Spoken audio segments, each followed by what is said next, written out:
IVM. Alright, you guys, if you like to watch movies and TV shows, not only watch but binge watch, then here's a cool new recommendation for you. Check out Mr. and Mrs. Binge Watch, a show hosted by Anirudh Guha and his wife Janice. Both of them sit and watch TV shows to the entire week and then come and review it. It's a fun little show and I really love listening to it. You should too. Check it out on the IVM Podcast app, website, or wherever you listen to podcasts. You're listening to Keeping It Queer with Navin Narona. Hi guys, welcome to Keeping It Queer. My name is Navin Narona and joining me today is a person I've been wanting to meet for the past 5-6 years now. And they say never meet your heroes, but here we are. Devdutt Pattanaik is in the studio with me. Oh my god, somebody pinch me, I'm going to die. Hello Devdutt. Hi. How are you? I'm good. So we met recently at the Kashish Film Festival where I was performing and you were in the front row. I don't see you until I went up on stage, by the way, and I'm like, shit, I better do my job right. Thank you. So, and so what was the experience about the whole Kashish Film Festival, if you want to start off with? It was nice. I mean, I come to Kashish every year, but I just come for a few segments here and there. This time I was relatively free. Usually I'm traveling all the time. I've taken some time off, so I had time, and therefore I think I was the resident celebrity. Literally every day I was there. So everybody was very surprised because I'm not usually seen in public functions. Exactly. And so I didn't realize that I'm not seen in public functions. I thought I was very public, but it's just that I travel so much that I realized that I don't spend enough time indulging myself, just enjoying films. And this Kashish this year, I mean, I saw great films. And I always like films, so amazing. I'm enjoying that. And for our listeners, if you're living under a rock and don't know who Devdutt Pattanaik is, then he's a writer, he's an author, speaker, leadership consultant, most famously known for using mythology as a means to explain the modern dilemma that we live in this country. And he's also applied the same logic to the queer community, where we talk about understanding the queer culture from the point of mythology. And when we look at, say, we've been screaming about Khajuraho and temples and all the inscriptions and what happened, where did we lose it in the middle.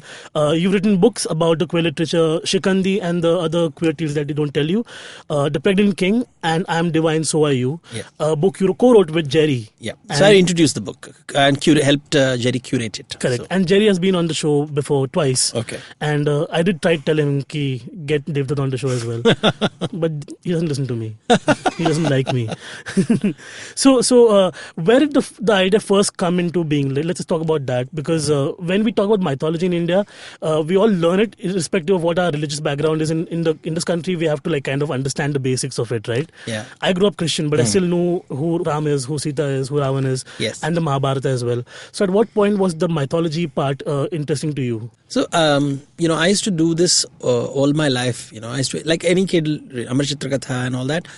I used to be naturally drawn to the mythology section. I didn't call it the mythology section. It was just the storytelling section. Yeah. It was either philosophy, spirituality and all that.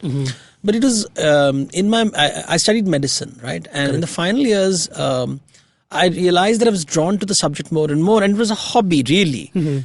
But sometime, and it's very organic, I can't tell you exactly at this time this happened and God appeared and told me what to do. It was nothing of that sort. It's just if that happened, I would totally believe it. So I think somewhere along the line I started reading so much about it in my free time. I think whenever I would get stressed out, this was my place to go to. And that I realized I knew a lot, and my friends started noticing these things, that you know so much about it. They would all ask me these questions from Ramayana, Mahabharata, and then one thing led to another, and I started writing about this. To make some money as a freelance journalist. So I used to write about it, and the editor there noticed that Devdutt, you write a lot. And I think we use words like culture, religion. Nobody used the word mythology. Yeah. And so he asked me to write more and more. And over time, I just realized I write on mythology, and it's sort of organically happened. It's not something that it's really happened much late in life. It's not like from childhood I was doing this, but it was around after medical college, so 24, 25. When I started using the word mythology very explicitly. Correct. In the columns that I used to write for many magazines. So from there, obviously, you've written so many books based on the Ramayana as well, like My Gita, and then there's Yeah, so close to 40 books all based on that. And that's quite something. I mean, like, first of all, writing itself in the country, we don't have great writers in this country. Let me start with that. I really, I feel like there's a general paucity of good writers. And I'm also someone who went from engineering to, like, you know, going into writing profession. And I was looking out for great writers. And my colleague, who was my editor back then, said, why don't you read this guy? And that's when I read My Gita. Okay. And I was like, okay, it makes so much more sense to have this perspective in practice. So did you take time to get to that niche, that perspective in general? See, mythology is something that I do, and you know, and my first book was written only because the publisher approached me. I mean, I never went out looking to write a book. I just met someone who said that, you know, I don't know anything about Shiva. Can you write about Shiva? And because I had a medical background, I didn't realize. Now I realize in hindsight that I put the table of contents very systematically. Correct. How does he look? What does he wear? What does he do? What are his stories? So it was very very structured. Yeah. And he liked it, and at that time I just thought it was the most natural thing to do. But it's not something that And Shiva was quite like this adorned guy who used to like have a lot of accessories on, so you can just like write for. So it was like a PhD thesis on Shiva. If I could show you the book today, which was written like 20 years ago, it's a PhD thesis. But I didn't know it at that time. I thought everybody knew it. It's not a big deal. But then I realized that nobody really knows it. We claim to know a lot of things, but it's not put together simply and systematically. And when I kept writing book after book, and you know, at that time I thought it'd be a bestseller. Like 100 copies sold or something of that sort. Now they're selling, you know, in hindsight and all that. But now they it's a shift. What happens with these things is that initially I just told this. I wanted people to know the stories. You know, because I realized that Amar Chitrakatha was not telling me all the stories. That's really my starting point. I started reading the more thick, not the comic books, but beyond the comic books, because I realized there's more stories that were not told to me. And then from there I went to theory. Correct. And then I started reading framework, and it became just deeper and deeper and deeper. And I realized like, really nobody knows anything. I mean, I was shocked at how little people know. But given that how many people claim to know everything and about the Vedas and the Shastra and everything in the current time and age. Yeah, the one thing you can be sure is if anybody tells you confidently that he knows the scriptures, then you know that you're meeting a liar. Because it's an ocean out there. We don't realize how much literature is there in India. It's not just in Sanskrit, but in every language. You know, we have got this thing that it's all in Sanskrit. And I keep saying, no, 90% of India's ideas are not in Sanskrit. They are there in Marathi and Gujarati and Tamil and Odia and Telugu and Malayalam. And there are saints. Every state in India has saints, poet saints, and each one of whom would have written 1,000 poetries. And you can spend an entire lifetime just studying one saint. And if you're a land of saints, you can imagine how much of literature you're talking about. So really there's so much of information out there that we don't know anything. And yet these people will say that, you know, Shastro mein kaha hai or Vedon mein kaha hai. And like, nahi kaha hai. And, you know, they're just projecting their own ideas onto it. Because also, you know, we are a country, as we are eager to believe people in authority. We are eager to believe. We are not like sort of, I listen to you, but let me make up my own mind.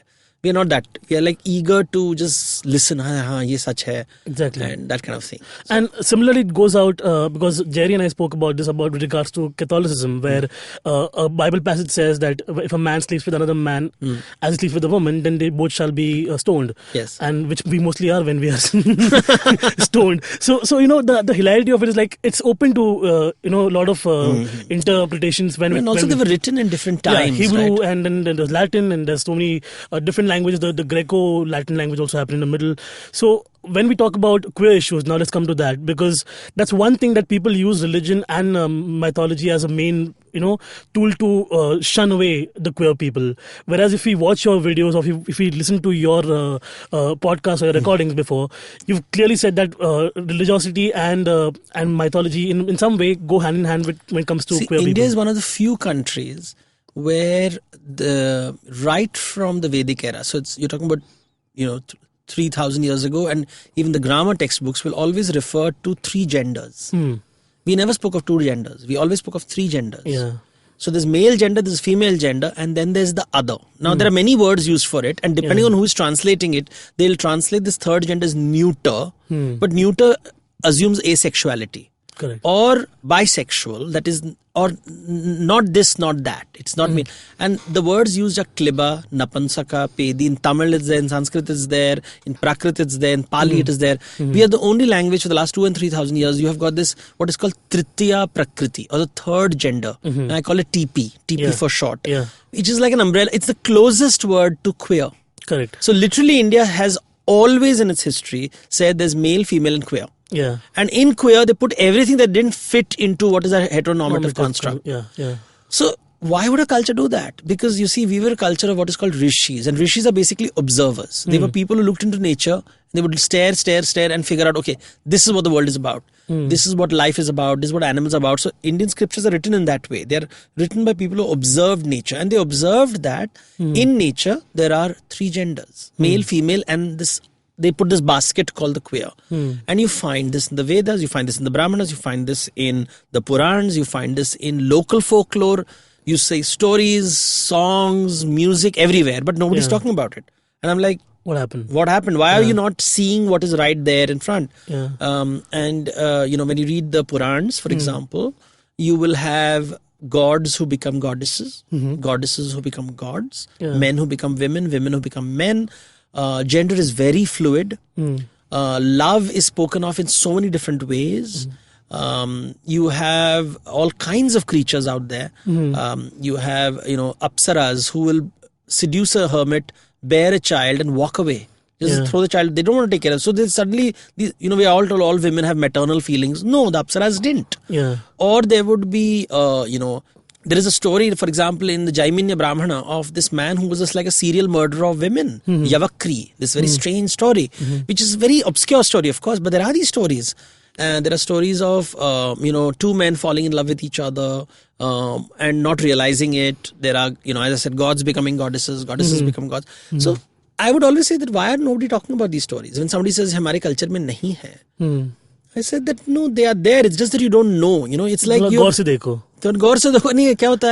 It's a library out there. You read one book and you think you've read the entire library. Which is what most religions are. No. They are like, I've read this one book. It's got all the answers. I'm going to preach my ideology based on that book. See, it's also more than the religion.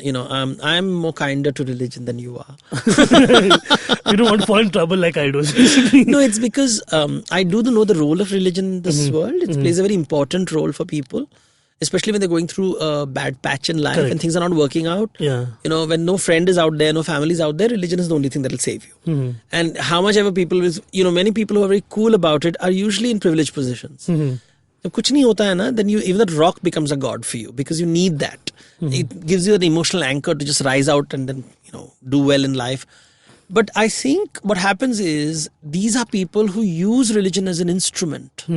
And come up with their own crazy theories that God is like this, God is like that. And they've never read history enough. Yeah. They've not read enough. So, any religion, there is so much of information about this religion. And religion evolves and changes and transforms over time. And this whole idea that religion is about telling you what to do and what not to do. I always tell people that religion is really socialized spirituality. But the moment it becomes political spirituality, then it is something else. Now it's about controlling people. And religion is not about controlling people. Religion is about finding meaning. And that's all it is. And it's nothing else. And of course, because people are scared, they're looking for... people don't want to take responsibility for themselves. Yeah. So they want a book to tell you how to live your life. Exactly. I don't take responsibility. I love my son, but will the book allow me to love my son? Yeah. That's the problem. So most of these people are scared and... that's what people take advantage of because everybody wants to control people and that's a kick, right? To love people. So in India, let's talk about you said that we had all the Purans and the Rishis and all the Vedas talking about it. So where did we go wrong in the middle? You see, India has 2 traditions and we must understand that we have... The best way to understand India is to think of butter being churned. So whenever you're churning butter or you're making dahi in the house, churning involves, if you look at this churning stick, what is called a mandira. Yeah. Have you seen this churning sticks? So to move, your hand has to move in 2 opposite directions, right? Correct. Which means there's a force and there's a counter force. Yeah. So India is best explained like this. Really all cultures are, but specifically to India, we have a force and a counter force. So there's one force which talks about the body and it talks about what is called deha. And there's another force which talks about the spirit. about consciousness, about soul. And so there are two forces. One will say then the body is great, enjoy the body, have fun with the body. It's very material. And the other is like, stay away from the body, keep away from the body will enchant you, seduce you and all that. And this is which is happening. And what happens is, so one school is talking about the pleasure of the body. So 3 genders, sexuality, pleasure, Kama Shastra. So Kam, all the lovemaking and all the gods and goddesses adorning their bodies, enjoying their bodies and having sex. The other side, you have got a new way of thinking, which is talking about give it all up. This is bad. Now, what has happened in the last 100 years, and it's a combination of many things. One of them being, of course, the British, which is the Victorian values coming in, looking down on sex. That's one school. But we have always a hermit traditions of these monks, what is called the Mathadhish. These saffron-robed monks, and especially men who privilege themselves in society on the grounds that they're celibate. Okay. And therefore they're somehow better than you. And they have always had a problem with the Devadasi, or the woman who adorned her body, enjoyed her body, celebrated her body and offered her body as pleasure, as part of religion. Okay. So there's always this tension. So now this celibate man sort of aligns with the Victorian and says that, you know what, Hinduism is actually very pure, holy and all these are dirty women, throw them out. So basically pleasure became a bad word. The British hated it. They found this because, they came with the Victorian thing. And then you have the one arm of Hinduism, which is very puritanical, aligning with them. And this became a very powerful force in the 19th century and early 20th century. And they started frowning upon what is called Ayyashi, pleasure. Which people write songs about in Bollywood now. Yes. In fact, Bollywood is the only place where it survived through songs. It was wiped out. This entire culture of pleasure. We were a land of vilasa. In Sanskrit, it's called vilasa. So when you read Krishna literature and all that, gods are always in pleasure. They're always having fun. So gods will always have these two sides. One side will be very pleasurable, erotic, and sensuous and almost scary sensuality. Goes into Tantra in this really... I've read about Krishna's adventures. Krishna Gopis. See, it's pleasure. It's the body. So fully aware that it's mortal and everything's coming to an end. So I'm going to enjoy the world with all there. And at the same time, they will go to the other extreme. Then there's Mahabharata happening. So you cannot understand Krishna only through Rasa Leela. You'll also see the Mahabharata where everybody's dying and there's misery and people are fighting over property. And then it says, chhod do. And then you walk away from it. So you have these two extreme thoughts constantly. It's like khatta and meetha. Two forces fighting with each other. That should I have fun? Or should I stay, abstinence? So, and it's like both are important. You can't have one without the other. One is not better than the other. In fact, one becomes better because of the other. Now, this thinking was there in traditional Indian temples. So, if you go to the temples, you had the gods are, they enjoy food, they enjoy clothing, they enjoy dancing, they enjoy singing. One of the things that we don't understand is that Indian traditions, the gods love entertainment. You have to sing for them, dance for them. They love to dress up. They love to go to parties. They love to go to festivals. But at the same time, I kind of envision them all arriving at the party on their own ruts. On their own ruts. That's the whole thing. And the valet is like, where do I park the tiger? So where do I park? So you can imagine that, It's like... the jewelry is important, clothing is important. They love fine things, good clothes, good food, everything. And at the same time, they'll say, it's all Maya. Let it go, let it go, let it go. So when it goes too extreme, they will just suddenly say, drop it and move to the other side. Now, nothing matters. Everything matters. Give up everything. Walk away from the world. So you have these two almost schizophrenic worldviews because they're saying only when you move into these two extremes, you'll enjoy life completely. But after the British and in the recent times, somehow this word, the religious lobby has gone into this celibacy is equal to holiness. And that's this dark. We don't have the balancing fact. The only place where balancing happens, my friend draw me at it, is really Bollywood. That's why Bollywood became so powerful in India. But not the new Bollywood, not this current Bollywood, where you're not seeing sensuality. You're seeing item numbers. Item numbers is exploitative. They are not sensuous. The woman is not celebrating her desire. It is a man saying, ye ladki mere liye item number hai. It's presenting herself. Luckily, you can also see some of the men also enjoying the fact that they'll have to remove their shirts for the women and becoming objects of pleasure. Making us all happy in the meanwhile. So everybody has to be happy. See, pleasure or kama is a very important part of Indian tradition. You cannot have India without rasa, bhava. It's all physical. It's very erotic. It's very sensual. that is very much a part of your life. The gods value and validate it. And then suddenly you have these sudden sannyasis, and most of them are men. Very rarely I see a woman. And these are the people who have given up the world, and they're talking in political spaces. They're not supposed to. It's completely against. This is a problem.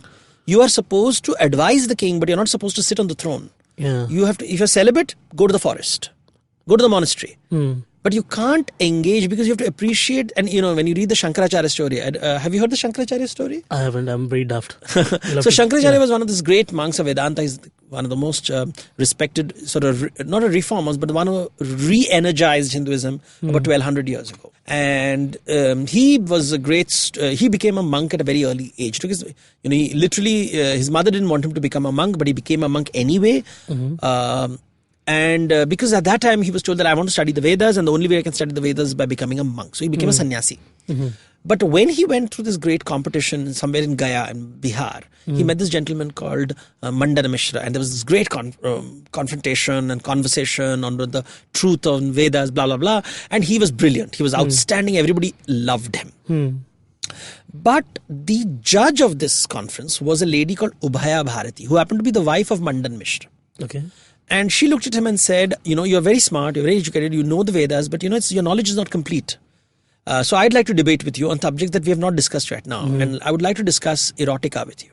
Kama Shastra. So here's a woman, the judge, telling that let's discuss sex and sensuality and body. And he says, but madam, I'm a monk. So he says, that's not a question. The question is, if you want to talk of the world and you say that you have knowledge of the world, how can you not have knowledge about sex? Yeah. Now, how you get this knowledge, I don't care. You may be a monk, but you need to have this knowledge. Otherwise, your knowledge is not complete. And you cannot claim to be the victor of this debate.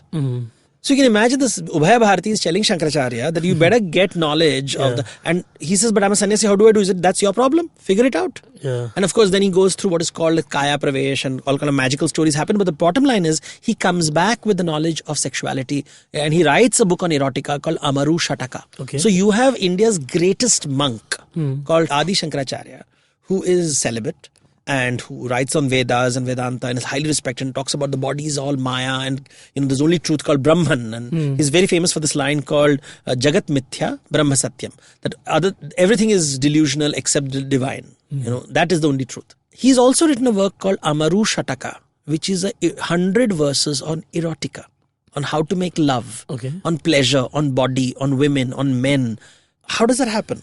Only in a culture which understands that both are important. And what has happened today is we have tilted to one side too much. So corrective measures have to be taken rapidly. Awesome. So we'll take the corrective measures. In the meanwhile, we'll take a break, and we'll hope to twist the balance. Let's all make love in the meanwhile and come back. We'll take a break. Keeping it queer, I'm here with Devdutt Pattanaik. We're having a very interesting conversation. We'll be right back. Hey everybody, welcome to another awesome week on the IVM Podcast Network. If you are not following us on social media, please make sure you do. We're IVM Podcast on Twitter, Facebook, and Instagram. I have an announcement for all of you, at least, the couple of dozen of you who are listening to us on SoundCloud. Come the end of October, early November, we're going to be discontinuing that channel. We're not really going to be making our content available on SoundCloud anymore. So if you are listening on SoundCloud, you can have a number of options. I say the best option is downloading the IVM Podcast app. But if not, you can download another podcasting app and you'll be able to find our content over there. We have a couple of new shows launching this week. Let me tell you about those. The first is called Boundless. This is hosted by Natasha Malpani Oswal. She reads her poems on mental health, relationships, family, marriage, and many other topics, and narrates personal anecdotes around these poems. Tune in to new episodes every Monday and Wednesday starting from 7th October. Postcards from Nowhere is hosted by Utsav Momoria. It's a travel podcast where Utsav talks about his journeys to obscure and fascinating places around the world. He explores the culture, history, and people from these places in the form of stories and gives you tips and tricks on solo travel. Tune in to new episodes every Thursday starting from the 10th of October. Here's what else you got on the IVM Podcast Network this week. On The Seen and the Unseen, Amit Verma is in conversation with writer and bibliophile Vivek Tejuja. They discuss his memoir, So Now You Know, and Vivek sheds light on how it was growing up gay in India in the 90s. On Feeding 10 Billion, Ramya and Varun are joined by Mark Khan, founding partner of Omnivore. They discuss the business of food and also analyze the changing food systems in India. On Advertising is Dead, Varun is joined by clinical psychologist Sonali Gupta. They speak about mental health in the workplace and how one can balance their work and life pressures. On The Origin of Things, Chuck narrates a story about a criminal from Portland, Oregon, whose infamous last words have become the slogan for a famous brand. On the Pragati podcast, Surya Prakash BS joins Pawan Srinath to help us understand the functioning of the subordinate judiciary. Surya and Pawan are also on our Kannada podcast Thalle Harate this week. They talk about how a new drug is discovered or invented.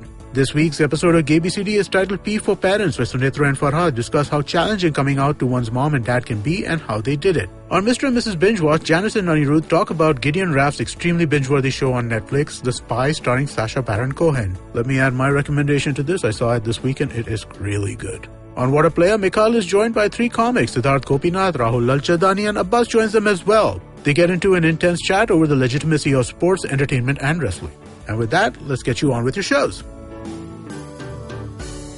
Welcome back to Keeping It Queer. I'm here in conversation with Devdutt Pattanaik, the very one. So before we went to the break, we spoke about the different aspects of divinity. And I was watching Wild Wild Country recently, the documentary that Netflix made on the entire Osho movement. Yes. Do you think that whatever Osho was trying to say was like anywhere close to like what we were conversing about earlier? You do know that Osho was homophobic, right? I don't know that. So, early in life, and, like most people, when you're discovering your sexuality and you're discovering your body, you hear about this strange man who says spirituality and sensuality is the same, and Osho becomes very famous. Yeah. So I remember going to Pune and going to the Osho ashram and the bookshop over there and picking up this book from Sannyas se Sambhog tak, or Sambhog se Sannyas tak, or something of that sort, like from sexuality to spirituality. And I read the book, and there homosexuality is described as a social disease. Is it? By this man. Okay. And the moment I said that, something told me that, oh no, this man is not as smart as people think they are. But everybody's fascinated, right? Because every other guru is saying sex is bad, and this guy says sex is good. Yeah. But what he means is heterosexuality is good. Correct. And orgies is good. But homosexuals are not good. And then, of course, when the HIV/AIDS crisis happened, you had to do an HIV test before you entered the ashram. Yeah. And therefore, he institutionalized HIV afflicted people, discrimination against HIV people. So he institutionalized discrimination against HIV positive people. And I was studying medicine at that time, and I knew this was wrong. You can't do that. That's not. And here is a guru. I mean, for me, and I sort of that time I was flirting with mythology and figuring out a little bit. I knew enough that this is wrong. This is just rubbish. And sort of suddenly realize, people just assume he's just like contrarian. Yeah. He's just a contrarian, and all contrarians become popular. So there are all gurus saying sex is bad and you should be celibate, and that makes you holy. On the other side, you have got these gurus who are talking about sex is good, orgies are good. Naturally, all the West, there's tantra sex, they want tantric sex. All the chakras. And they're going to chakras and all that kind of strange, this kind of a exotification of India. Correct. And you like him. But the fact is, he has not understood sexuality. If he's saying that HIV people have to be discriminated against, they are not allowed into my ashram, and gay people have a social disease. And then you realize, homophobia is there amongst all gurus in different forms. They all smile benignly and all that. But you have these two schools. One school will say the sex is good, provided it is heterosexual. The other guy who says sex is bad, but if you have to have sex, do it for babies. And as if women are baby-making machines. And you're like, well, sex is much more than that. And you realize they don't understand sex because obviously they're celibate. Never had it, yeah. They've never had it, or they've not read it. They're not like Adi Shankaracharya reading Amaru Shataka or reading the erotic manuals. They don't know Anangaranga. They've not read any of the scriptures. They've just read like 6 books on Vedanta and repeating those 6 phrases, Mahavakyas, and pretending to know, very confidently about culture, but really being really uncomfortable with their bodies and really uncomfortable about attraction and the whole thing. So for me, Osho was a disappointment, honestly. At a very early age, I discovered that just because people claim to be modern, they're not necessarily modern. He says, you have to be modern in your head. It's like assuming that a girl wearing Western clothes is modern. No, modernity is in your head. It's not the clothes you wear. Yeah. You can wear the most traditional outfit and be a very modern person. And what is modernity? The ability to handle differences. The ability to see things that are very different from you. And being able to enjoy it and appreciate it, or allowing it to exist. Correct. And not trying to control the world in the way that you feel. And he was really controlling, right? HIV ko dur rakho. Gay people are social disease. I've recently, some of the very famous gurus in India right now also are very nice about, homosexuality is good, but it's fluid, straight people can become gay people can become... And I'm like, really? How many straight people go to the doctor and says, I want to be gay? You're really giving false hope to parents and telling them that, your child can become straight if they come to my ashram and pay me 50 lakh rupees and sort of problems and do yoga a couple of times. So it's like creating market. There's business development happening. And it's a great opportunity. And there are enough quacks out there. The fact is, rather than helping people just, Jagat Mithya Brahma Satyam, as Shankaracharya says, everything ultimately is a delusion, right? Heterosexuality is as much a delusion as homosexuality. So don't give one a privileged position over the other. And celibacy is also a delusion. But recognize it, enjoy it, understand it, and everybody has different needs, and nature is so diverse. So I didn't find gurus talking about that. What I've learned throughout this conversation, that I can make love to somebody passionately and then walk away from them as well. Very easily. And bear the consequences. As well. Let's talk about you for a second now. We've been discussing so much of spirituality, mythology. What is Devdutt Pattanaik all about when he's not a speaker or a presenter? I'm a workaholic, so I don't know any other Devdutt Pattanaik. So, I write all the time, and I don't think I have much of a personal life. You always were in Bombay? I've been in Bombay. So I was born up in Chembur, Amar Mahal. And then I moved from there to Andheri East, and then Jogeshwari East, and now to Bandra East. Nice. And which school was this? So I was in OLPS High School. What's the full form? This is a question sent specially from Jerry. Like, Our Lady of Perpetual Succor. Succor means help, guys. Help, in case you didn't know that. Yes. But it's one in the school. I always tell people that I learned Ramayana and Mahabharata in a missionary school. Everybody has this strange nowadays with this ecosystem that we live in, and they have these very nasty stories to tell. But I said about missionary schools and all that. I went to my principal was Father Maurice Coutinho, and I've had the best education I had in school, and I really learned about scriptures and secularism in my school from Mrs. Coutinho, Mrs. Lobo, and Sister Rita. All kinds of we were very clear. There is religion, we had moral science. That's what I'm wondering, because in my school I went to convent school, so they would send all the Catholic kids to the church to go and study religion, that is a Catholic religion, and then on the same hand we had the moral science or value education. So we all made fun. We was a boys' school. Nobody took seriously any of those things. But we learnt about other religions. We learnt about Islam. Every time we would be told that this is Hinduism, this is Christianity, this is Islam, this is Sikhism. I was exposed to it. Not that we understood much of it at that time. But we were exposed to it. We were never denied exposure to the things. And I think we had teachers from all religions, and it was not a big word. Remember, there's also the pre-Hindutva era. Correct. It's this, it was a very different era we are talking about when people... and we lived through that. Now we can say that we lived in the pre-Hindutva era. Yeah, I did. Wow. And, because... I'm surprised when people say that. I said, what?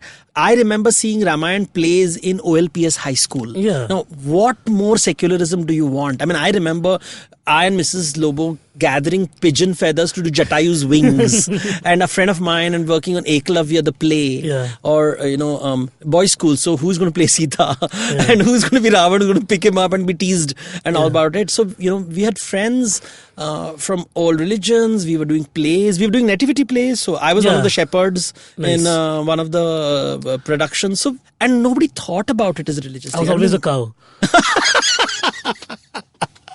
So I remember the shepherd with my mother's petticoat cut into the strange outfit. So even I would like wear mom's maxis and all, and it become like now we are Egyptians.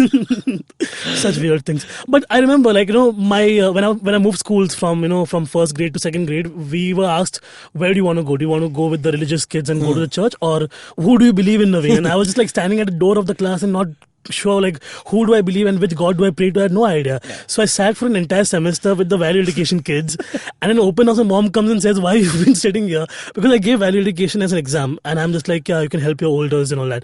And the teacher was Veronica. She was teaching non-Catholic kids.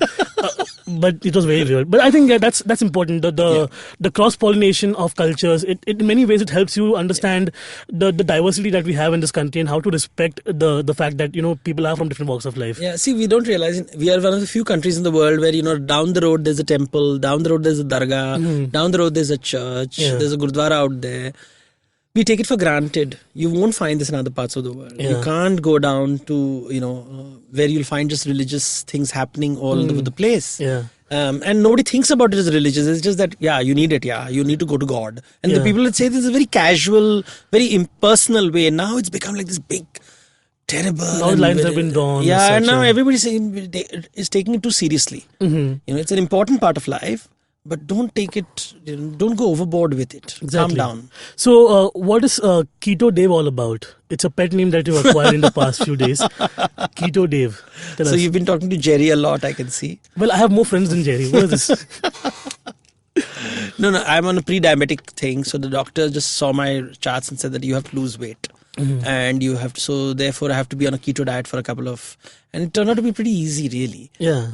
I didn't expect it to be that tough. I mean, I expected it to be very tough and, not eat carbs and all that, but it's okay. Once you do it properly. Once you do it properly, and when you have staff to do it for you. You don't have to do anything. I'm sorry, I'm very privileged. So Well, so you're gone your own way, aren't you? I like my own thing. I like it. So I'm trying to, so the keto Dave is the joke because I'm not eating half the stuff. I'm Very one of those used to. people, those, I can't eat this, I feel like one of those religious people who says, hum aapke haath ka khana nahi kha sakte, hum ye nahi kha sakte, wo nahi kha sakte. You feel very religious when you're doing keto. Nice.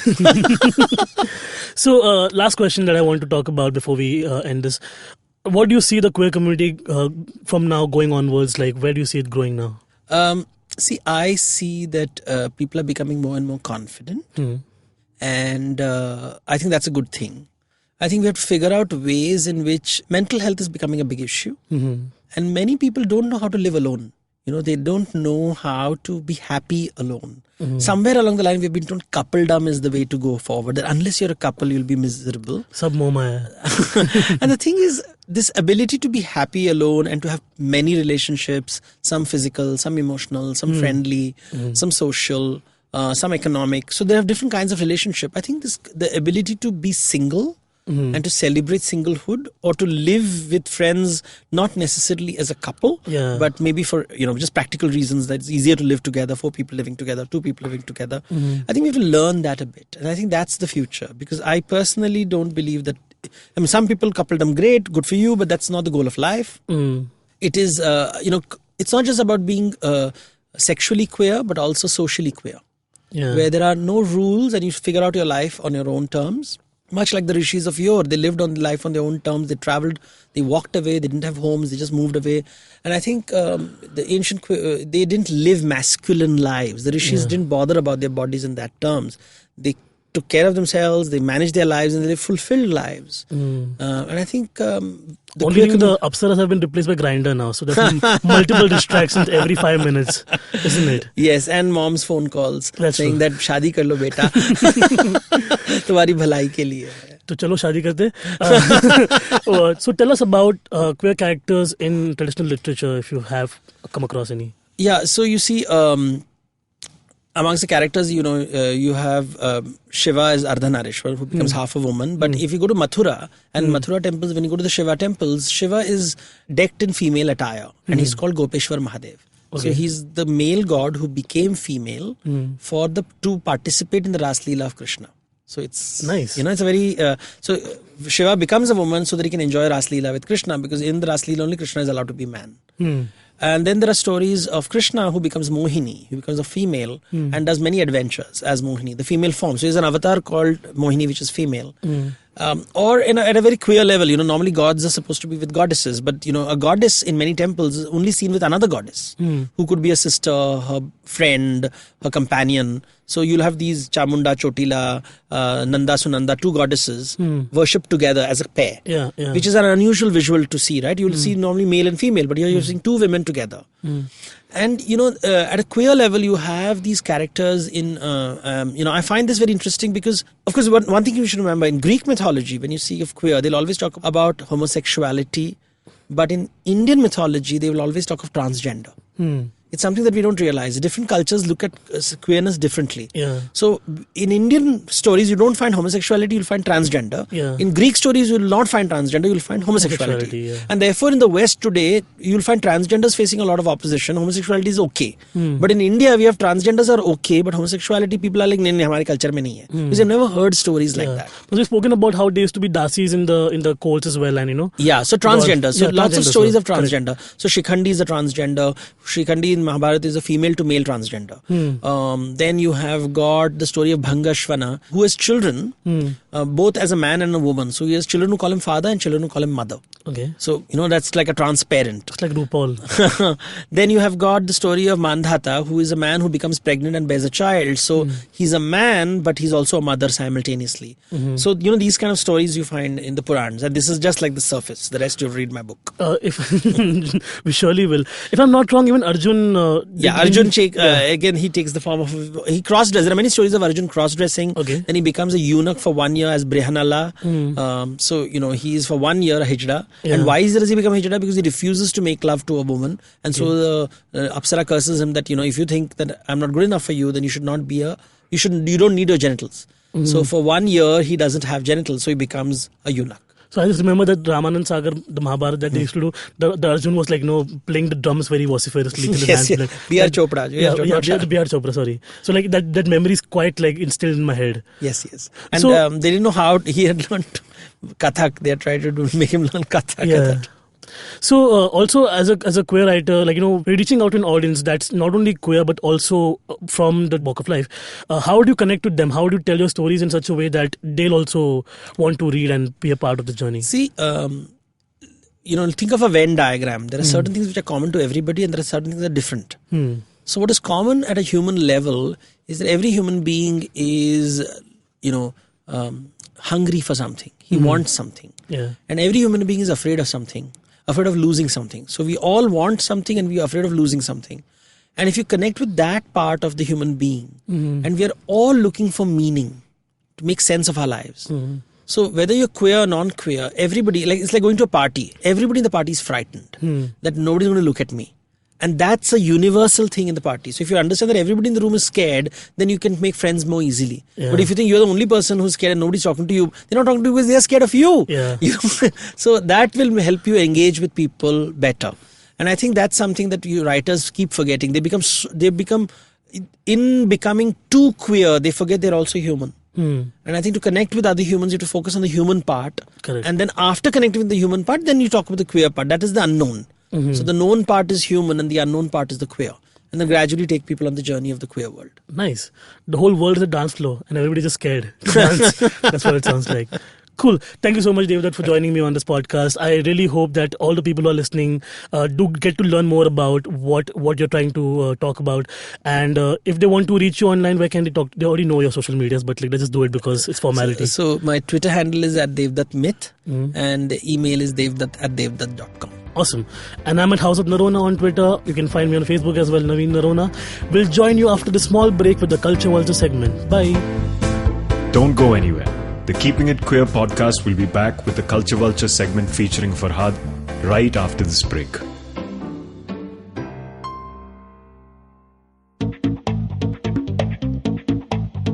Advertising is dead. Yep, you heard me right. Advertising is dead. We're all in the content business now. Let's not call it news, TV, radio, etc., etc. It's all content, and we're in the middle of this weirdly exciting phase where all the borders and lines that have been drawn over decades has been swept away by this lovely thing called the internet. We're a show where we don't dwell on just the stuff that is now, but rather the wider stuff about advertising, media, content, and the whole goddamn circus surrounding it. Tune in every Tuesday for our weekly unboxing of the mystery box we used to call advertising. I'm Varun Dugirala, co-founder and content chief at The Glitch, and this is my new podcast, Advertising is Dead. So that was Devdutt Pattanaik. Thank you so much for tuning in so far. And now we are here with the Culture Vulture segment on the show. And with me, as every day, as every week. And don't let them know. Joining me like every week is Farhad Karkaria. Hi. So Farhad, did you catch on the latest buzz around Love, Simon? I did. Right. I did. And what should I already give my opinions? Wait, no. Let's lead into it. First of all, what happened is CBFC said they're not releasing Love, Simon, even though there was a date set on the release. Shit. And 1 day before the release date, they said we're not releasing the movie. Okay. Did they state a reason why? So first there was a lot of hue and cry on Twitter, and people started like bombarding them with hashtag release Love Simon in India and release Love Simon, and that caught the attention of like Queerty and all the other all the other major gay websites got a hint of this, and they were sharing this, and Pink News and everything wrote about it. So eventually, Prashant Joshi, who's the head of the CBFC now, said that the same reason they didn't release Call Me by Your Name is the same reason they're not releasing Love, Simon, is that we don't have a substantial audience for homosexual movies in India.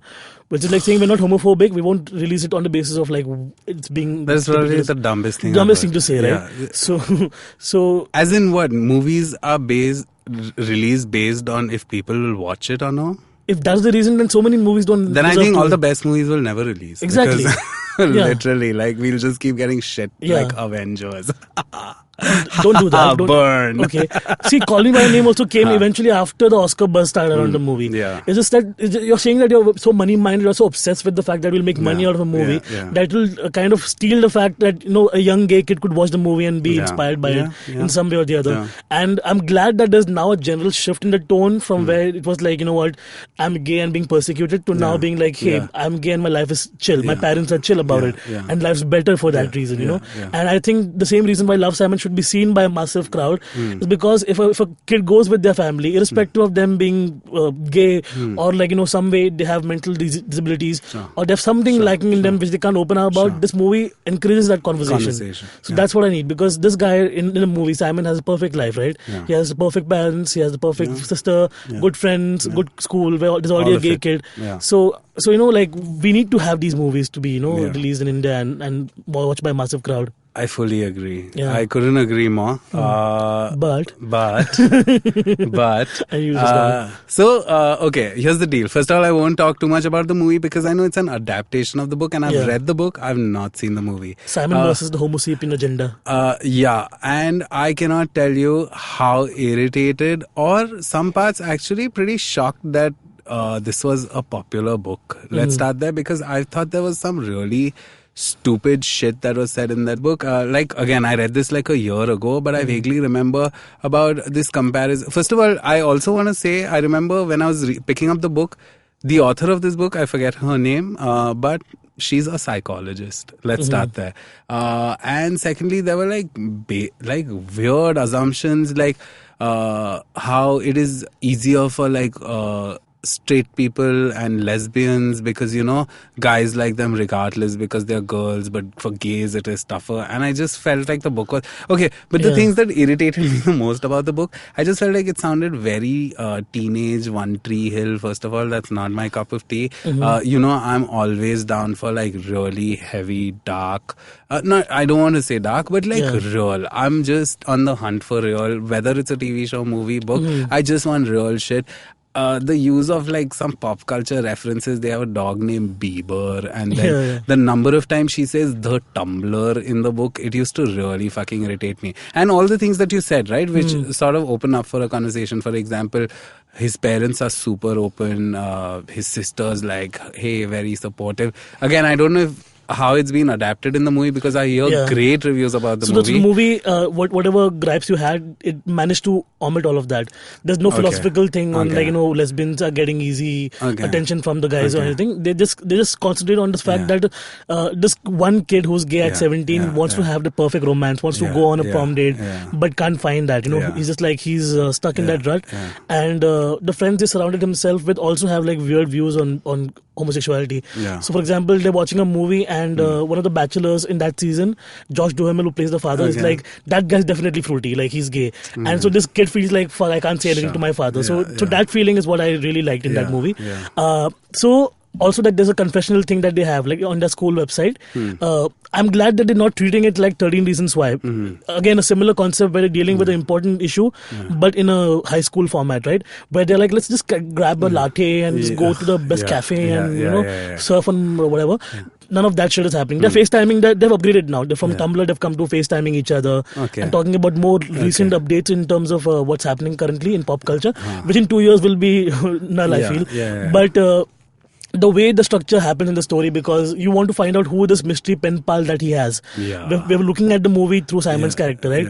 And just the earnestness with which he wants to find that person, because he's fallen in love with this guy, does not even know who he is, and like he projects that on every other guy he thinks is cute in the class in his year, right? And so there's like 3 false alarms for him until he finally reaches the guy at the end. But again, this is something we discussed in the previous episode.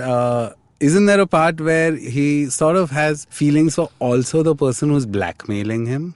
Like, is there a part? Again, Not I just really. want to know. I remember in the book there was one part where he was sort of even into the guy who's blackmailing him. And for me, I just felt it was poorly fleshed out characters. They were very saccharine, sweet, and all of that. I don't feel like that happens in real life. If I think about my story or my friends' stories or whatever, I just feel like it's never that easy. I am all for like things that start a conversation, except Dostana and other Karan Johar movies.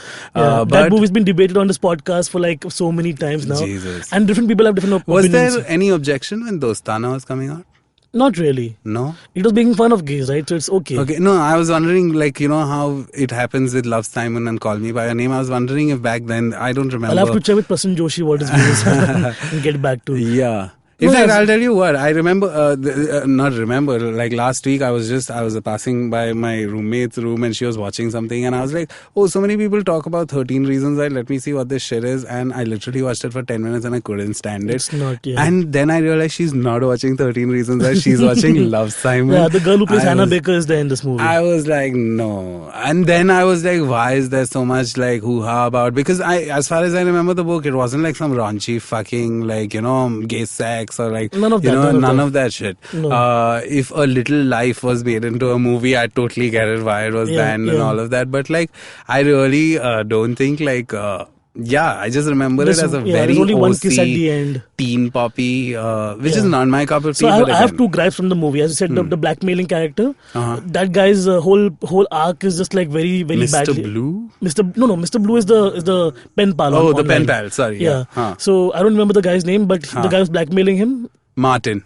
Yeah. Yeah. What an idiot. So he's like a goofball who's, even the role that he's got in the movie, the actor and everything is like, the actor set up to fail in this role. Wait, are we giving away spoilers?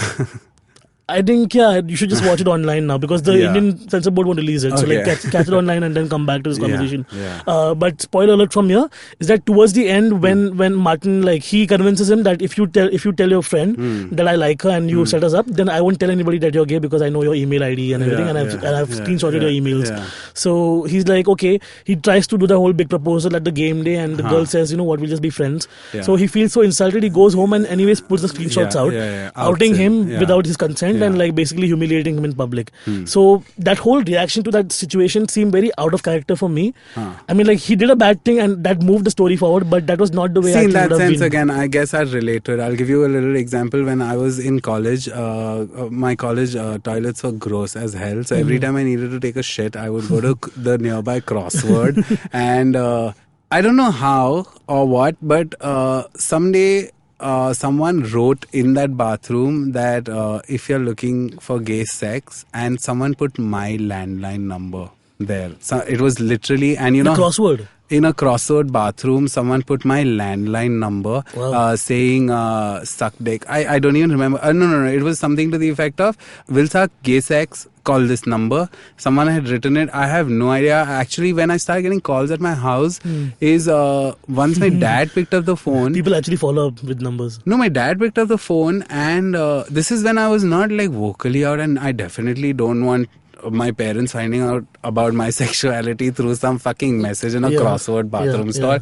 So I went after a few, when I found out that these calls have started, my dad was like, hey, a lot of random calls have been coming and they all are saying that this number is written in a bathroom stall. So I went to Crossword and I saw, and someone had actually written it there. I have no idea who, how, I don't know how anyone knew that I was going to Crossword to fucking take a shit, but someone did that. And I was so terrified, man, back then. Because again, not because of what was about to happen, but it was just the way it was about to happen, that this is how my parents are going to find out I'm into dick, that someone's put my number there. But I felt like I immediately turned this around, got my game up, and I told my dad, let me answer the phone. In that sense, my dad was really like perceptive even for then. And I started answering the phone, and it was just another gay dude. And the thing was, he was the one who wrote it was constantly calling. Wow. So I started doing this, I am gay. Where do you stay? And I found out he literally stays 2 minutes away from my house. And I confronted him. I stood outside his gate.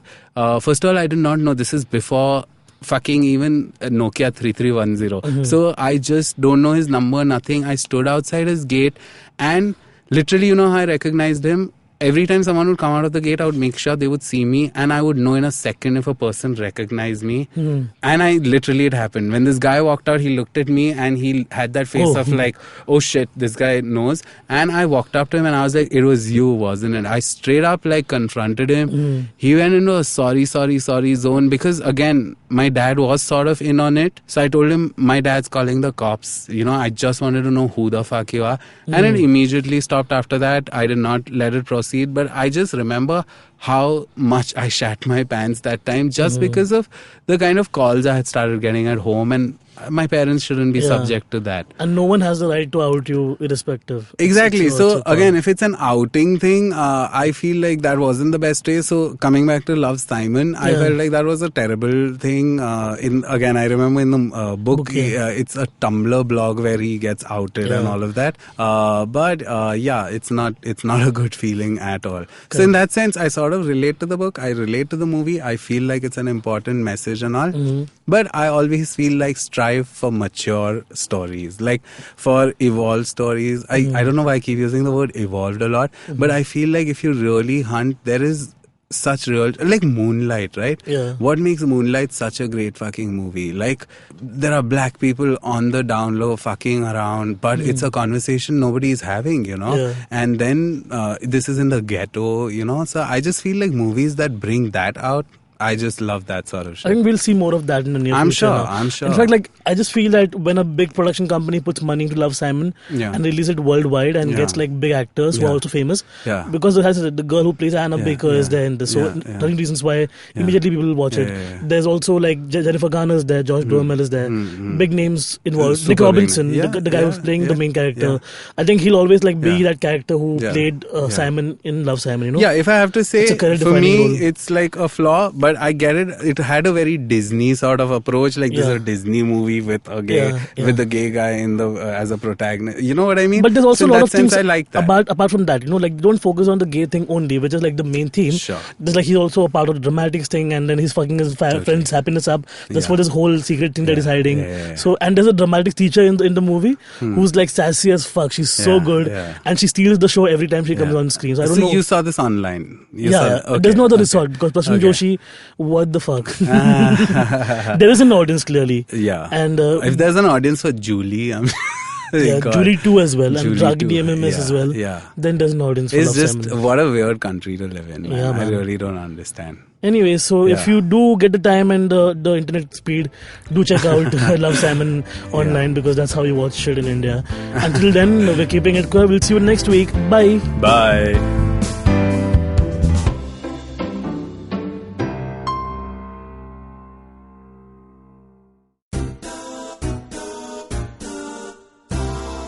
माणसं गोलगप्प्यासारखी असतात. Hi hello करताना वेगळी आणि बोलताना वेगळी आणि गप्पा मारताना वेगळी, मित्र झाली की वेगळी आणि शत्रू म्हणून वेगळी, थोडक्यात दिसणारी वेगळी आणि असणारी वेगळी, कधी आंबट, कधी गोड, कधी तिखट, तर कधी चमचमीत आणि कधी कधी हॉट अँड स्पायसी सुद्धा. आणि म्हणूनच गप्पा सॉरी गोल गप्पा विथ तृप्ती खामकर फक्त तुमच्यासाठी दर बुधवारी IVM पॉडकास्टच्या ऍपवर, वेबसाईटवर किंवा युट्यूब चॅनलवर सुद्धा ऐकू शकता. तुम्ही आमचा पॉडकास्ट वेगवेगळ्या पॉडकास्ट प्लॅटफॉर्मवरती ऐकू शकता. फक्त सर्च करा गोल गप्पा विथ तृप्ती खामकर आणि आमचा पॉडकास्ट ऐकत रहा.